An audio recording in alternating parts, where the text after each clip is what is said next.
Well, I will start first with explanation what tics are. So tics are sudden, painless, non-rhythmic movements that appear out of context.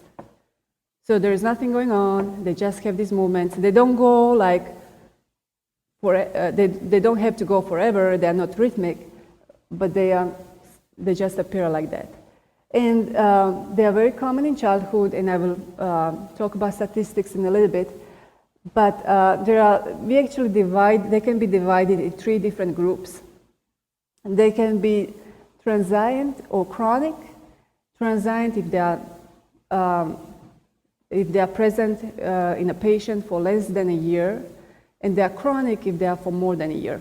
So they can go actually for several years, or they can go for lifetime. They can be primary or secondary, and primary would be when they appear for no reason, and that's the only symptoms. Patient can have other disorders with him, but those tics are not because of those other disorders.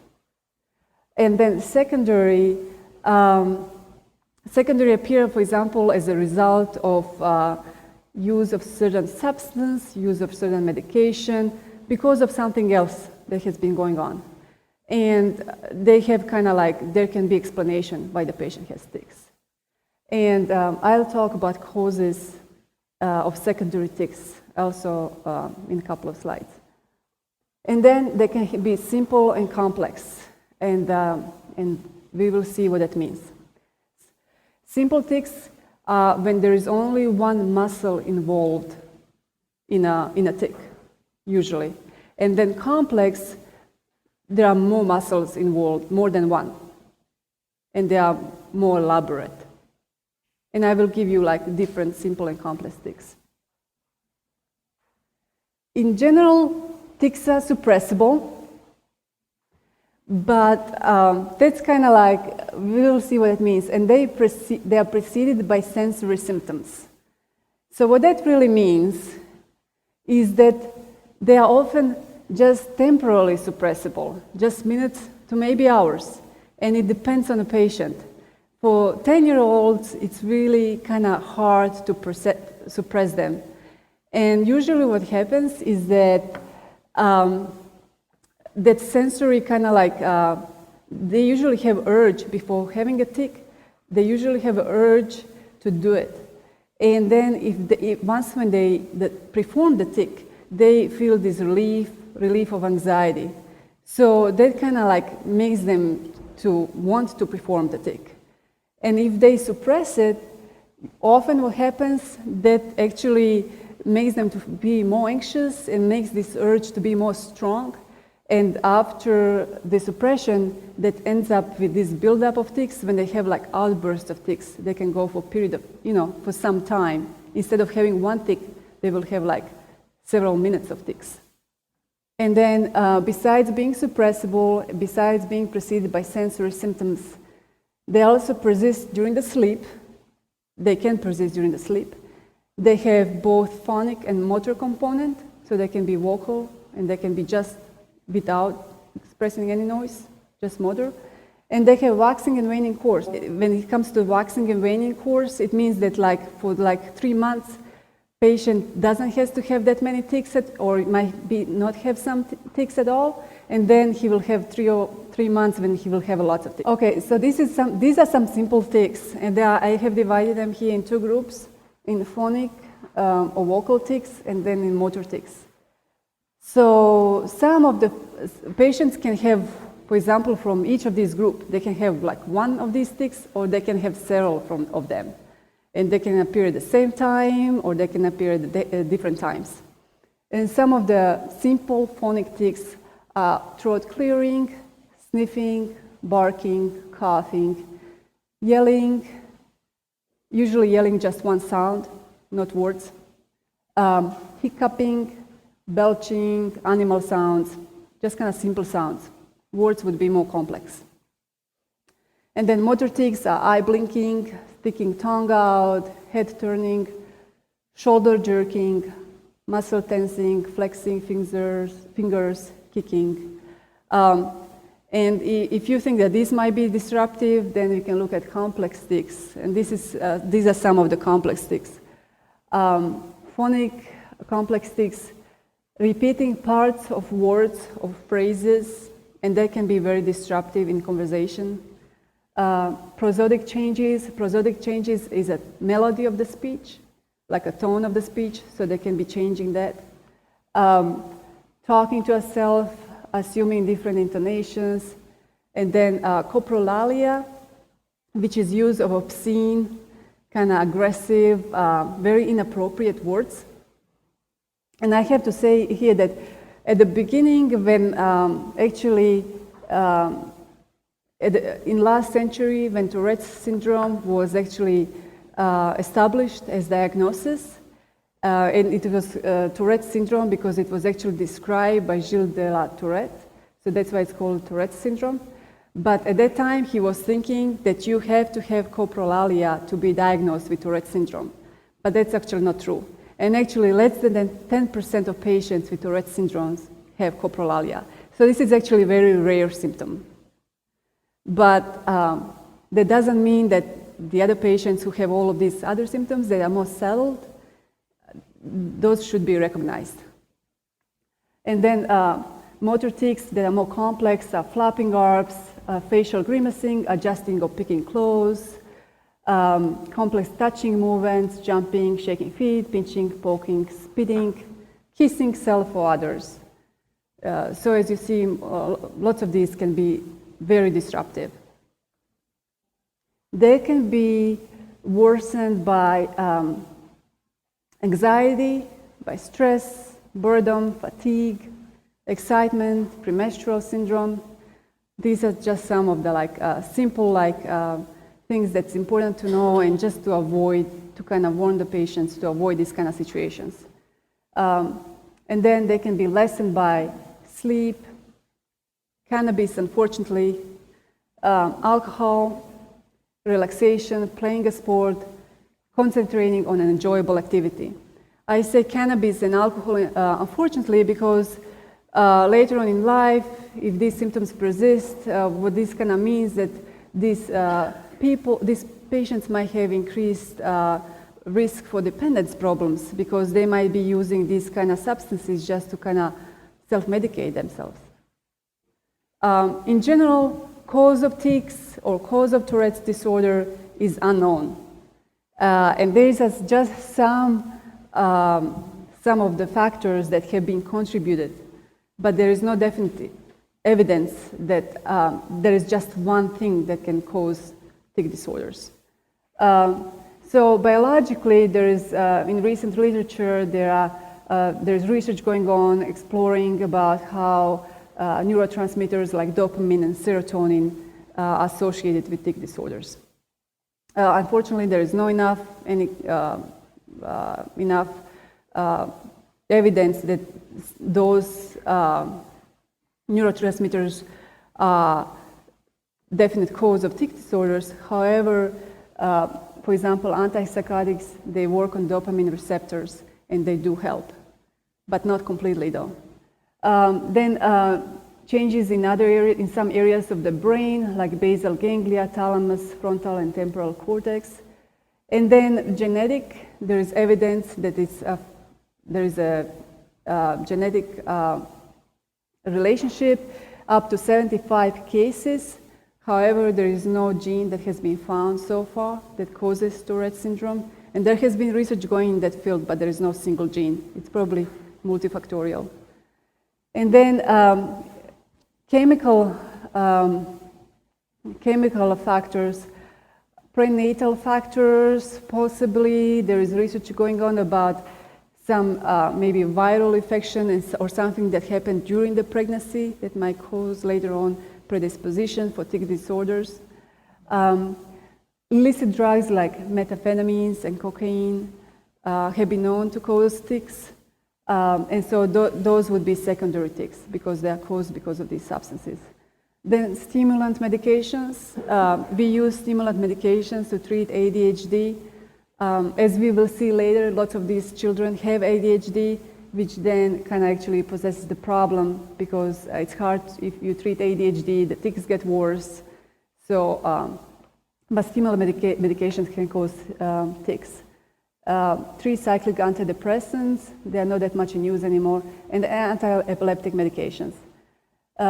Some environmental factors, like streptococcal infection, as we have been talking before, our patient had increased ASO titer, so that means that he has had streptococcal infection. But of course, he also had genetic relationship because his father had Tourette syndrome.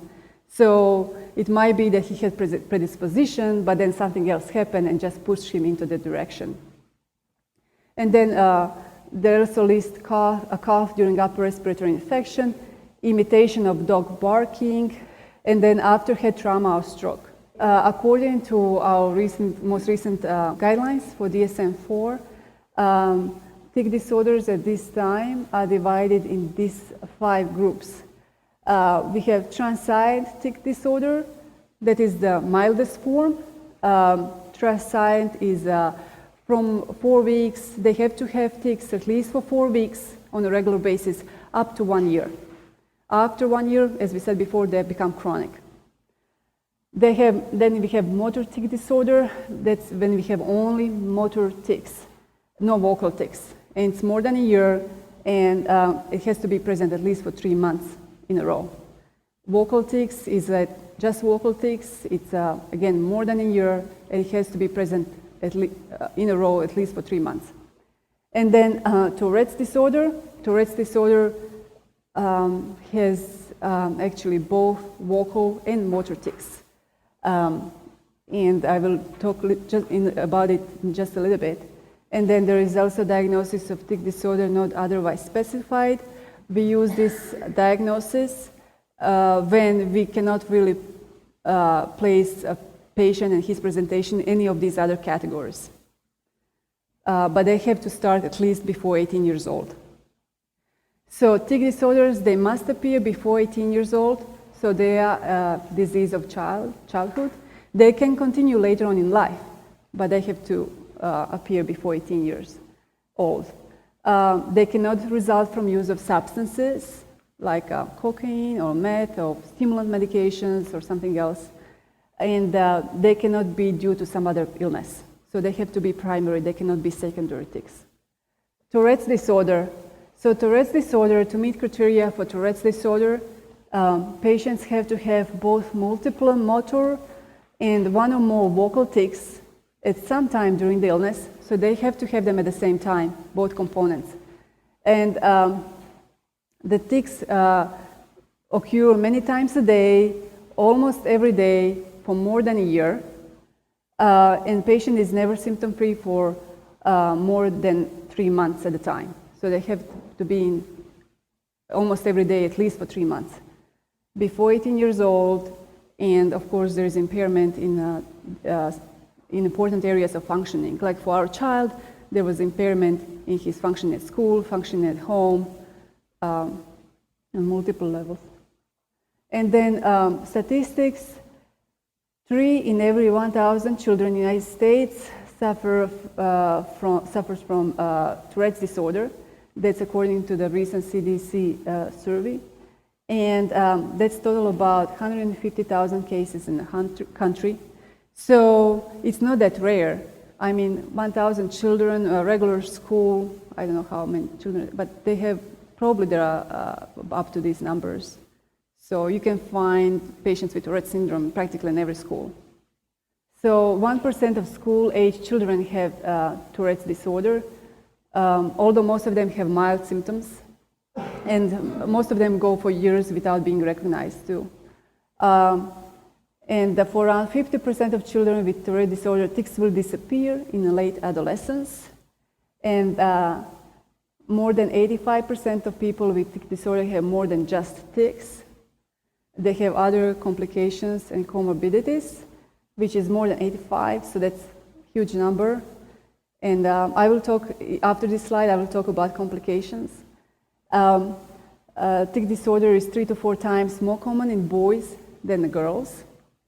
And as I said before, coprolalia is really not that common. It's 90% of tic disorder patients don't have it.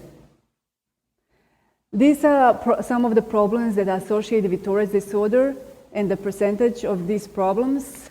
Then obsessive thoughts, they can just keep thinking about something and just repeating it in their heads.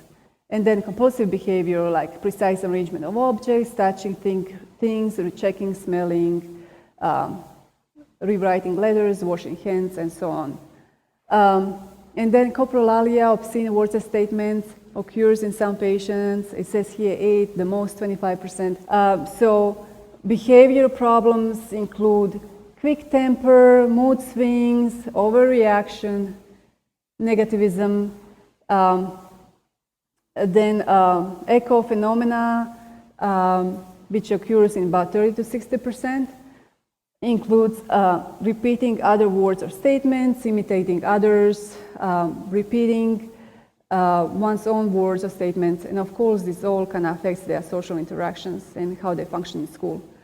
Copropraxia, it's kind of very rare, it's 1 to 6%, but can occur, which they kind of do things like holding groin, obscene gestures, picking at buttocks, touching others inappropriately, and so on.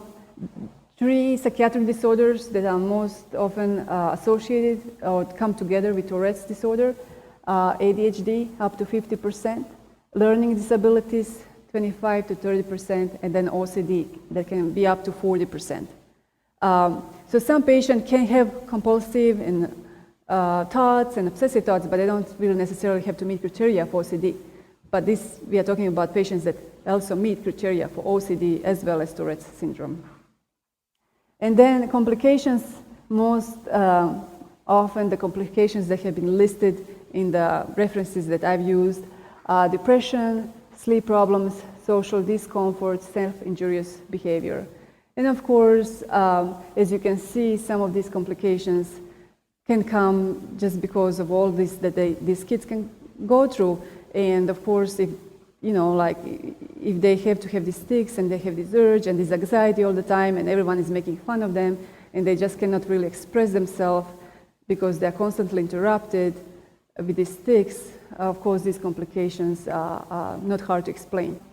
For diagnosis of Tourette's syndrome, there is really no diagnostic laboratory test. Everything, even we do check for past streptococcal infections and for titers, but there is no evidence that that's what causes tics. So it's really not helpful. The only thing that's helpful is actually detailed history about age of onset, about family illness, about behavior in school, behavior at home, and other medical concerns. How is disorder treated? The main and most important thing, education of patient and family of the disorder, education of school, making appropriate accommodations in school for the child, therapy, and then in most severe cases is medications. It's not like all of these patients have to use medication. And medications that we use are typical antipsychotics. We also use atypical antipsychotics as well. Typical antipsychotics have more risk of causing side effects, like extrapyramidal syndrome that I was describing before. Then alpha-2 adrenergic agonists like clonidine and Xanax. And then also the associated disorders have to be treated as well. Anxiety, mood disorders, ADHD, because if those other disorders are not treated, they're going to interfere with patients' ability to control their tics. So everything has to be treated and recognized, pretty much. Prognosis, there is presently no cure for tic disorder. And when child is evaluated at the beginning, it's really not, we cannot predict if it's going to be transient, if it's going to be chronic, and what's going to be the prognosis. It's kind of individual. Often tics decline, but they can also continue in adult life. And I think it's important to know that persons who were punished, misunderstood, stigmatized, they experience greater functional impairment as adults than those children that were supported and understood. And so that's why it's important to recognize those tics and that kind of disorder early, and not necessarily to make it to be more of attention to a child, but to just help the child to be able to deal with it. And then important facts to support child. This is just kind of summary at the end, just kind of like to go through everything that we said and just to remember what's the most important and what happens the most often. Most children who have tic disorders do not have Tourette syndrome. And Tourette disorder is the rarest type of tic disorder. Tics can be common, they are not harmful, they often resolve spontaneously, as we said, like even in this case with Tourette disorder, which is the rarest, up to 85% of children will end up without any symptoms. Most children do not need medication to manage tics. It's only in most severe cases. They can get worse during the stress. The best thing to do is to try and ignore the tics. Tics, it's important to remember that tics sometimes can bother family more than a child. And children can hold their tics for a period of time. For example, during lessons at school or to avoid embarrassment. They might have at home outbursts of tics because of suppression before, but that doesn't mean that tics are purposeful and that they can control them. But it's important to understand that and to explain that to the family. If tics are causing significant impairment, especially at school and in social life, it's important to treat them.